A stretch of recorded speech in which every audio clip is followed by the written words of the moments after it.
International Foreign Trade IBO03 is the subject of this video, and in this video I am giving you important suggestions for this December 2024 exam, and I would request all the viewers to watch the video till the end to have a complete concept clearing and score good marks in the exam. And I'm sure after watching this video it will help you in the preparation in a better way, and you can score maximum marks. Okay, so here we go with unit 1, Indian foreign trade. This is the unit, and जो पहला question आपको करना है इसके अंदर, role of foreign trade in the economic development of a country. किस तरीके से फॉरेन ट्रेड एक कंट्री के इकोनॉमिक डेवलपमेंट में हेल्प कर सकता है। तो ये बहुत सारे पॉइंट्स हैं। तो as you can see on the screen कि I have highlighted here 7 points. The first one is development of infrastructure. It provides employment opportunities to a lot of people. It helps to meet the shortage of essential goods in the country like rice, wheat, oil, etc. So this can be easily met with the help of foreign trade, and foreign trade से capital goods भी easily available हो जाते हैं domestic country में through imports, and we can also import important raw materials which are not available in the domestic country with the help of foreign trade.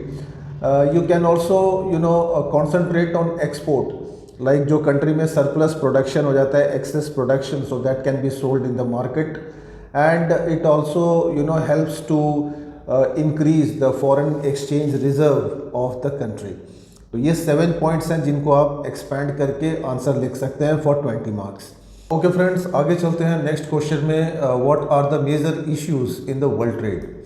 Foreign trade में कौन कौन सी ऐसी चीज़ें हैं, मेजर चैलेंजेस जो इश्यूज़ जो country को फेस करने होते हैं। तो इसके अंदर जो पहला इशू है दैट इज़ इकोनॉमिक वॉरफेयर। अगर मतलब कंट्रीज़ के रिलेशंस अगर अच्छे नहीं हैं, अगर there is a war type of situation in the world, so it's very difficult to increase the foreign trade. Some problem is there with geopoliticization. I mean यहाँ पे geographical politics ये भी एक बड़ी प्रॉब्लम क्रिएट करती है जो एक पर्टिकुलर ज्योग्राफी को लेके है, जैसे यूरोपियन यूनियन. एंड एक और प्रॉब्लम आती है that is capitalism, state capitalism. I think the capitalist country generally they do not like to trade with other socialist and mixed economies. Then there is a lack of leadership. I mean the whole leader, like there is no one in the world who can be called as a world leader. तो ये एक बड़ी problem आती है जहाँ पे coordination की बहुत दिक्कत होती है. Then we have some problem regarding power distribution. Weaker underdogs होते हैं, लाइक कुछ कंट्रीज़ होते हैं जैसे वेरी पुअर कंट्रीज़ या वीकर कंट्रीज़. तो जो डेवलप्ड इकोनॉमीज़ हैं they always try to dominate this type of countries. Then one more problem is price fluctuations of the natural resources. So ये भी आई जैसे क्रूड पेट्रोलियम प्रोडक्ट है तो इनकी प्राइसेस ऑलवेज फ्लक्चुएट होती रहती है, so that creates a problem.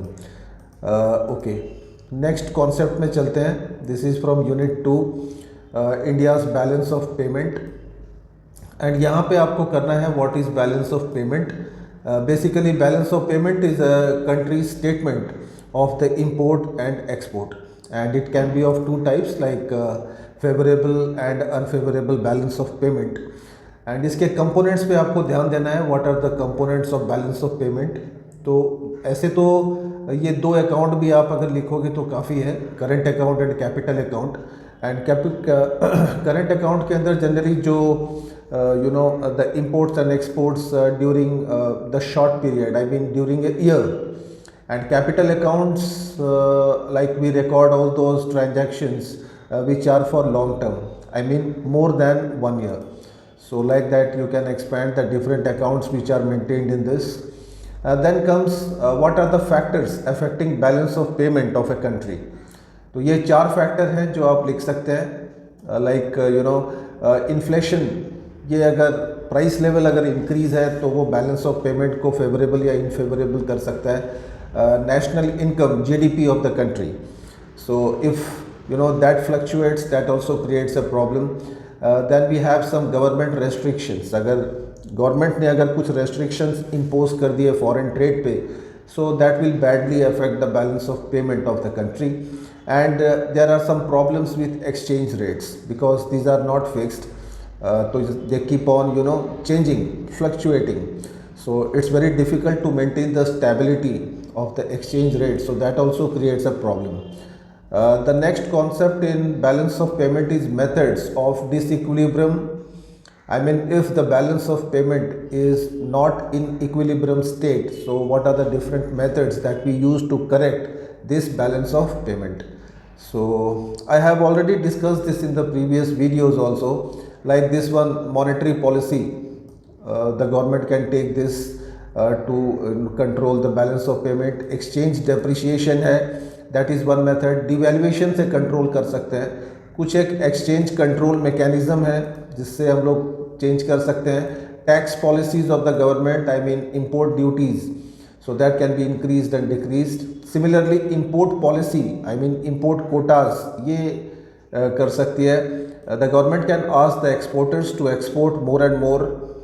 Government can take foreign loans, so this is also one of the reason, one of the technique. Then encouragement to foreign investments, so this is one technique. Okay, so then we have ये difference कर सकते हैं between balance of trade and balance of payment. Common है, काफ़ी बार exams में आता है.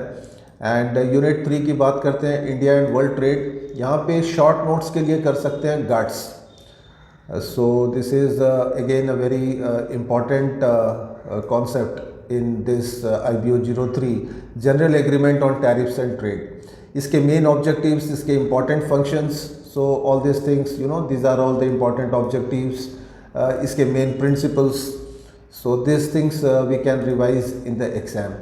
The next unit is export promotion measures, and what are the different export, like how India, like what type of policies and measures that India has taken to promote foreign trade. तो बहुत सारे points हैं इसके अंदर, जैसे establishment of EPZ, then establishment of EOU, special economic zones हैं, ये export promotion industrial parks हैं.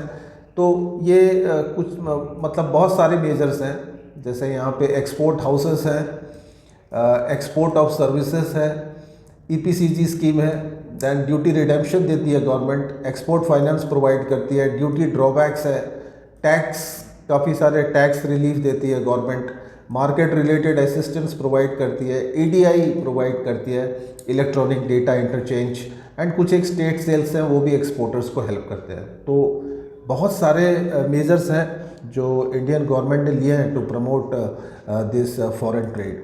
ओके, आगे चलते हैं नेक्स्ट क्वेश्चन में. इसके ऊपर आपको शॉर्ट नोट्स भी मिल सकता है, जैसे SEZ, EOU, export houses, EPCG, इनके ऊपर ड्यूटी ड्रॉबैक्स, ये मतलब काफ़ी इंपॉर्टेंट क्वेश्चन है for the exam. Then the next question is the role of export promotion councils to promote exports in India. तो export promotion councils are generally organisation setup to promote foreign trade, specially export trade. And इसके कुछ important functions हैं जो आप highlight कर सकते हैं of this EPC, like promoting exports, helping in incentive scheme, expending market, providing market information, I mean foreign market information. तो इस तरीके से आप लिख सकते हैं. And you can also write the advantages of export councils, like how they help the exporters. Unit 5 की बात करते हैं, trade policy, and what are the important provisions of India's EXIM policy. बहुत ही इंपॉर्टेंट क्वेश्चन है for the exam. And इसके ये जो मैंने ग्रीन लेटर्स हाईलाइट किए हैं, so they are all keywords. तो जैसे to make the market more competitive, to use latest technology, providing good quality of services, good quality of goods and services. Then market support, financial facilities provide करना, shipping facilities provide करना. So there are a lot of these things which are provided by the government.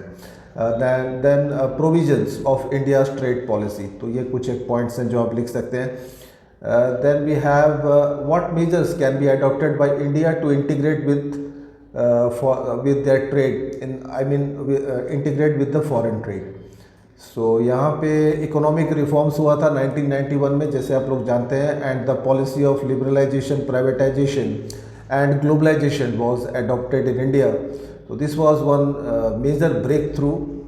Then we have export transactions were simplified, more domestic and FDI, foreign direct investments were encouraged. ये कुछ economic parks and special economic zones they were introduced, duties and taxes were reduced, innovations पे ज़्यादा ध्यान दिया गया, subsidies दिया गया. तो ऐसे बहुत सारे measures हैं जो इंडियन गवर्नमेंट ने यूज़ किए. And this is the salient feature of new economic policy of 1991. ये भी बहुत ही इंपॉर्टेंट क्वेश्चन है for the exam. Do prepare this question well for the exam. Just now I was discussing about this. Okay, then impact of government policy on the Indian economy. ये जो 1991 में economic reforms हुए थे, इसके impact क्या हुए हैं? Like obviously positive impact हुए हैं, no doubt about that. Then we have एक और कॉन्सेप्ट है features of foreign investment policy. तो जो 1991 में जो पॉलिसी ली गई थी, तो उसके अंदर ये कुछ इंपॉर्टेंट फीचर्स थे जो technology, then small scale industries को प्रमोट करना, ट्रेड पॉलिसी में रिफॉर्म्स किए गए थे. तो FDI को इनकरेज किया गया था. Licensing was abolished in a lot of sectors. तो ऐसे disinvestment policy was introduced. तो ये कुछ है important measures, the policy changes. तो इस पे आपको ध्यान देना है. Okay. Then importance of foreign investment for a country like India. Generally FDI, it is no doubt a very important for a developing country like India because it provides employment opportunities to the people. क्योंकि FDI आएगा, MNC आएगी, TNCs आएगी, and वहाँ पे लोगों को ज़रूरत पड़ेगी काम की. तो it provides employment opportunities. It also helps in the economic growth and development of the country. It also increases the skills of the working people, and we can use latest technology by dint of this foreign trade or FDI, and we can also increase the growth, exports, and it also makes the domestic market more competitive, जहाँ पे domestic industries they will try to compete with the foreign counterparts, and growth of the domestic industries. तो ये points हैं कुछ जो आप highlight कर सकते हैं, the role of FDI in a country, especially with reference to India. Friends, next question, important documents are required in international trade. This question also very important for the exam. ऐसे कौन कौन से document हैं जो आपको international trade में ज़रूरत पड़ती है?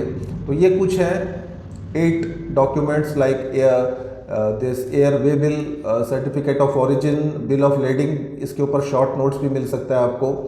कंबाइंड ट्रांसपोर्ट डॉक्यूमेंट है, बिल्स ऑफ एक्सचेंज है, इंश्योरेंस पॉलिसी लेनी पड़ती है, देन पैकेजिंग लिस्ट तैयार करनी पड़ती है, इंस्पेक्शन सर्टिफिकेट प्रोवाइड करनी पड़ती है.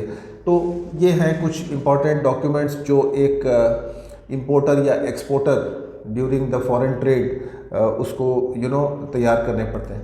ओके, आगे चलते हैं. Agricultural products. तो अभी हम लोग इस यूनिट 8 से different products are there, and इसमें आपको ध्यान देना है कि what are the different measures taken by the government to promote agricultural products, and इनके ट्रेंड्स कैसे हैं, like what is the future scope. So ये आपको एग्जाम्स में मिल सकते हैं, like strategies to boost agricultural exports. So ये क्वेश्चन बिल्कुल करके जाना है for the exam. And like that textile and garment की बात करेंगे तो यहाँ पर भी आपको हाईलाइट करना है कि टेक्सटाइल और गारमेंट में इंडिया की स्ट्रेंथ और वीकनेसेस क्या क्या है, एंड यहाँ पे कंपैरेटिव एडवांटेज कैसे है, स्ट्रेंथ कैसी है, उसकी वीकनेस क्या है, फ्यूचर स्कोप कैसा है. तो ये वीकनेस है of the Indian textile and garment, and what are the strategies to promote Indian textile and readymade exports. So ये क्वेश्चन आपको मिल सकता है एग्जाम्स में।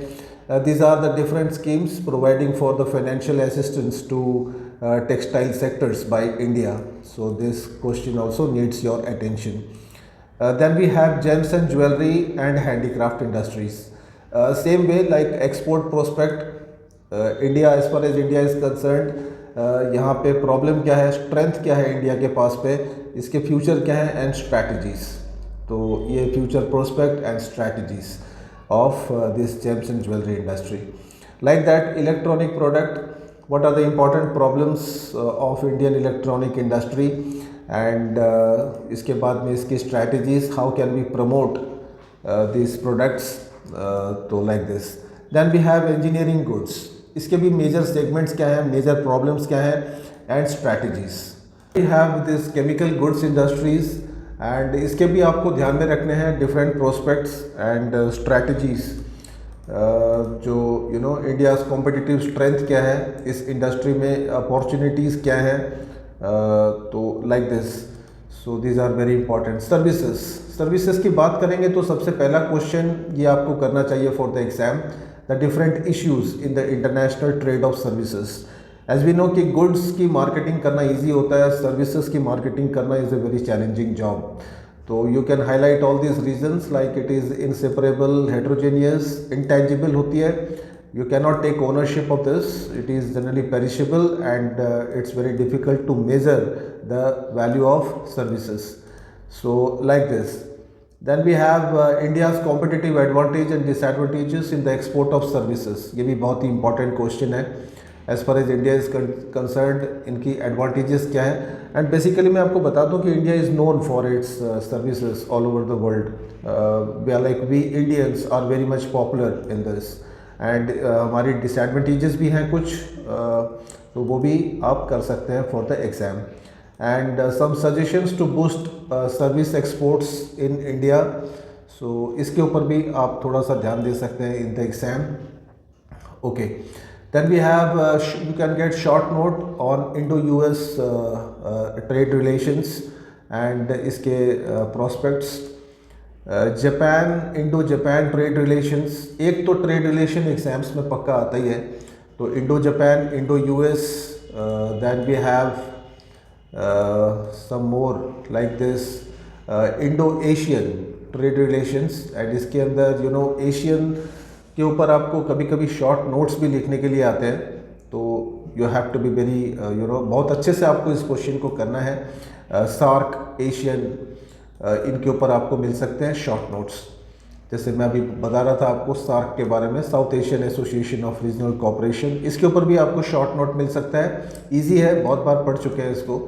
And then the next question is importance achievement. So like this my dear friends, ये कुछ question है जो आपको करके जाने चाहिए for this IBO 03 exam, and I hope you will perform well in the exam. Best of luck.